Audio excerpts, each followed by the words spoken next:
Deep Water by William Douglas. It had happened when I was 10 or 11 years old.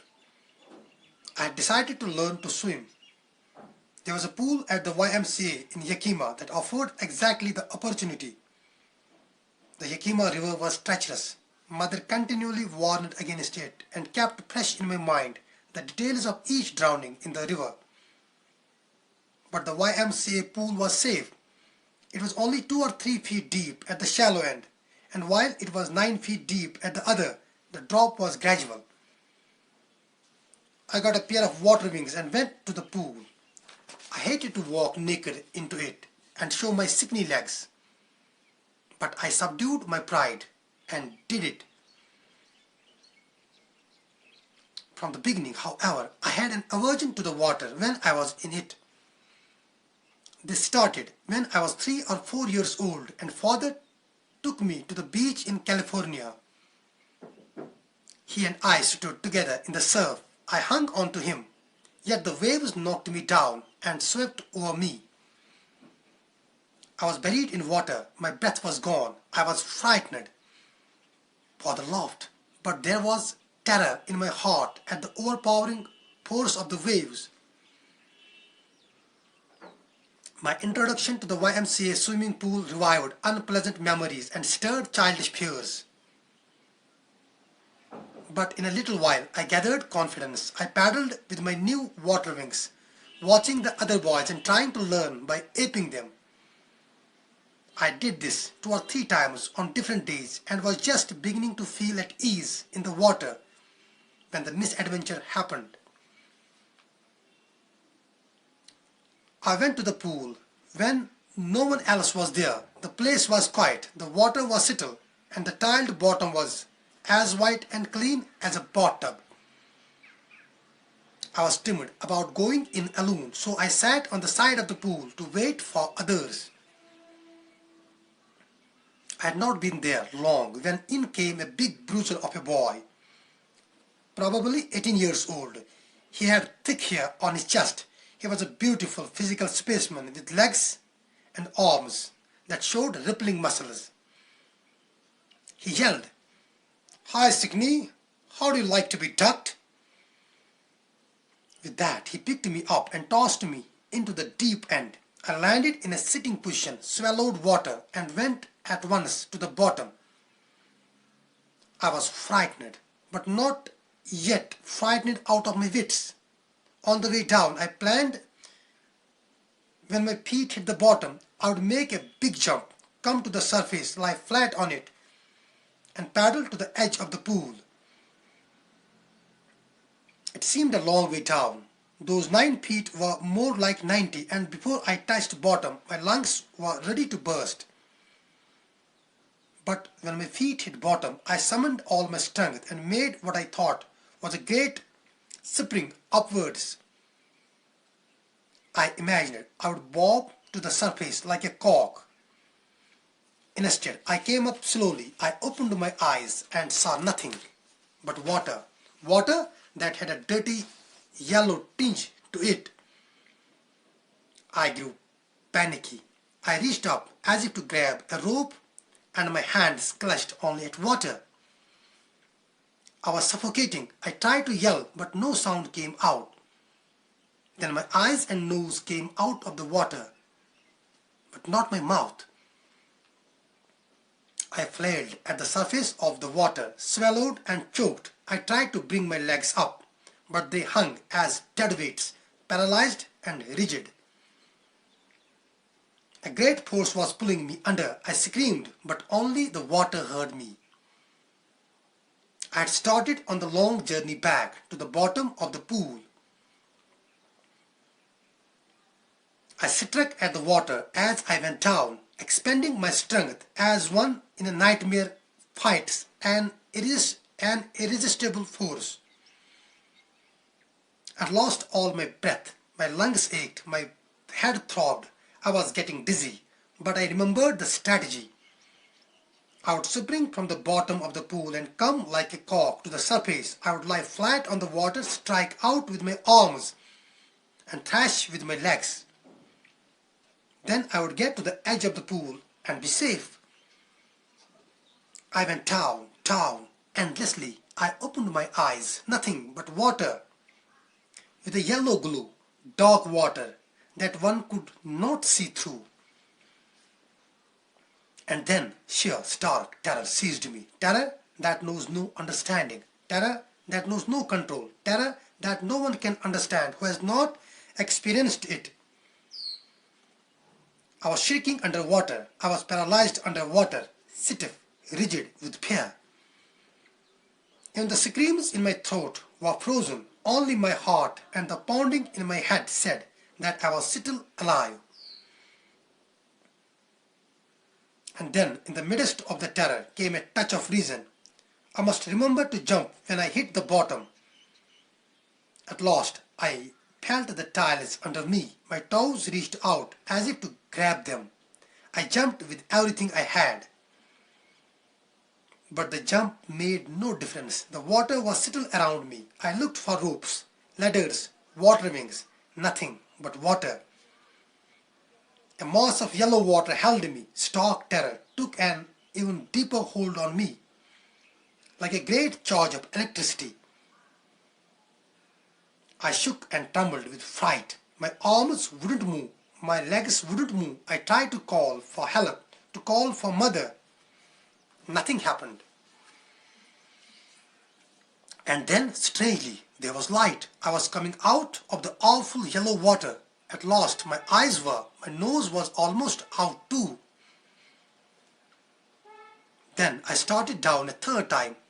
I sucked for air and got water. The yellow light was going out. Then all effort ceased. I relaxed. Even my legs felt limp, and a blackness swept over my brain. It wiped out fear. It wiped out terror. There was no more panic. It was quiet and peaceful. Nothing to be afraid of. This is nice. To be drowsy. To go to sleep. No need to jump. Too tired to jump. It is nice to be carried gently. To float along in space. Tender arms around me. Tender arms like mother's. Now I must go to sleep. I crossed to oblivion and the curtain of life fell. The next I remember, I was lying on my stomach beside the pool, vomiting. The chap that threw me in was saying, "But I was only fooling." Someone said, "The kid nearly died. Be all right now. Let's carry him to the locker room." Several hours later, I walked home. I was weak and trembling. I shook and cried when I lay on my bed. I couldn't eat that night. For days, a haunting fear was in my heart. The slightest exertion upset me, making me wobbly in the knees and sick to my stomach. I never went back to the pool. I feared water. I avoided it whenever I could. A few years later, when I came to know the waters of the Cascades, I wanted to get into them. And whenever I did, whether I was wading the Titan or bumping river or bathing in warm lake of the goat rocks, the terror that had seized me in the pool would come back. It would take possession of me completely. My legs would become paralyzed. Icy horror would grab my heart.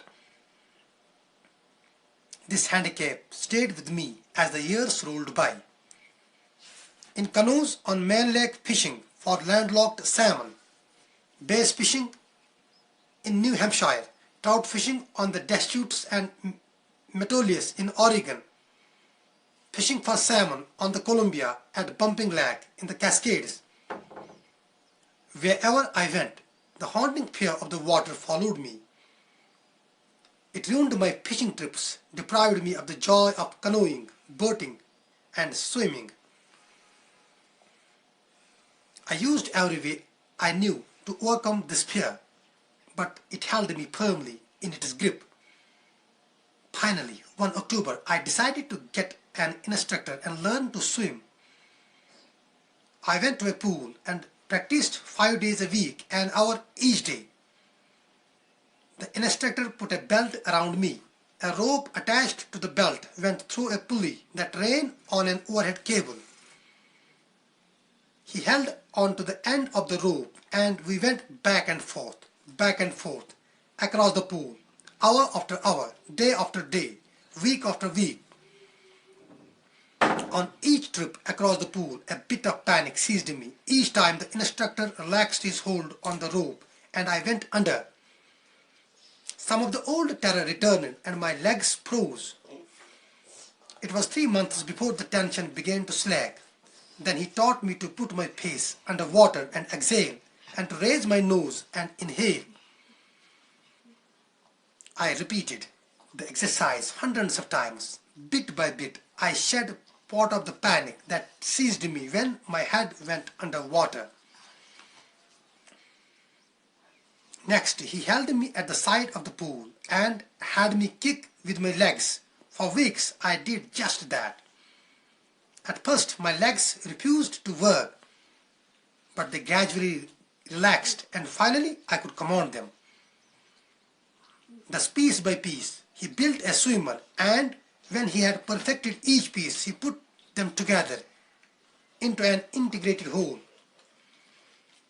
In April, he said, "Now you can swim. Dive off and swim the length of the pool.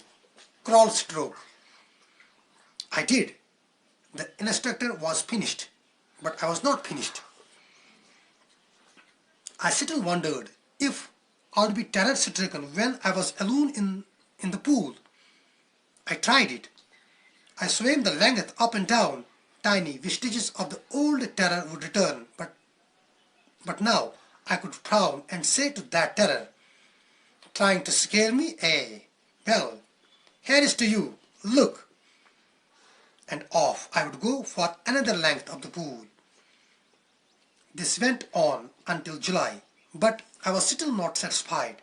I was not sure that all the terror had left.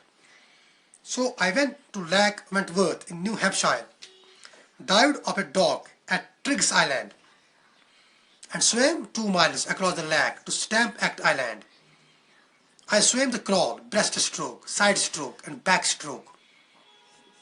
Only once did the terror return. When I was in the middle of the lake, I put my face under and saw nothing but bottomless water.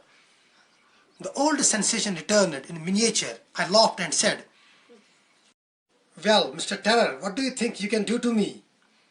It fled, and I swam on. Yet I had residual doubts. At my first opportunity, I hurried west, went up the Titan to Conrad Meadows, up the Conrad Creek Trail to Mead Glacier, and camped in the high meadow by the side of the warm lake.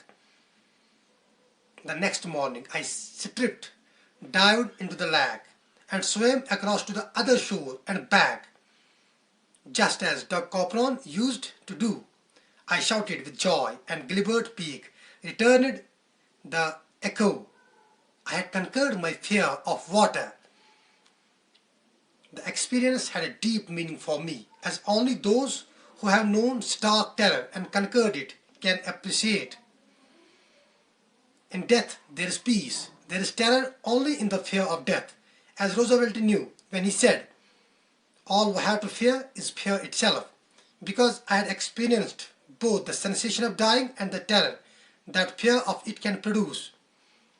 The will to live somehow grew in intensity. At last, I felt released, free to walk the trails and climb the peaks and to brush aside fear.